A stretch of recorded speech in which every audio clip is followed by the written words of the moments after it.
they sent the case to a grand jury, which is what was surprising because we were worried that there wouldn't, what grand jury would file an indictment of this kind. But apparently they did find a grand jury to issue the indictment. And so grand juries, you can actually bypass magistrate judges for grand juries. And the grand jury, my understanding, that's a group of people, much like a normal jury, right, versus a judge. So they found people in Minnesota even. Is that correct? Yeah, a grand jury is drawn from the district in which the crimes that are being investigated are, right? So it has to, it's just like we say a jury of the veneer, a jury of the neighborhood where a crime is committed. This is at trial, you have a trial jury. This is actually called a petite jury. And then you have the... Yeah, I'm sorry, what? Okay. There's a petite? A petite jury, as opposed to a grand versus petite. I have never heard that in my entire life. Didn't you take French in like high school or something? I know it means small, I can give you that, but I didn't realize it could apply to juries. What's a petite jury? Is it just a smaller jury? That's what I'm getting. Yeah, it's a trial jury. A petite jury is a small jury, a trial jury. A grand jury is the grander, larger jury. I only ever hear about grand juries. Yeah. Now, of course, the question is, why do we even have French words in English legal system? This is America. Yeah, I think I'm more familiar. I'm more used to hearing like Latin in the legal system.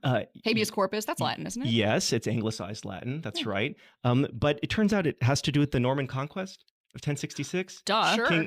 King William defeating King Harold and the Normans, who are French, taking over England basically in 1066. 1066 and all this that. affects us how? Well, they brought their judicial and administrative processes, and the jury, although there probably were elements of juries in the Anglo-Saxon tradition, they really sort of crystallized into this, a 12-person jury, this petite jury, and a grand jury under the Norman administration in like the 12th century. We think is what the latest research shows about this. So that's actually what's called petite versus grand, But anyway, so that's why we have French, in case you were wondering, and in case you thought you weren't going to learn interesting things on this podcast.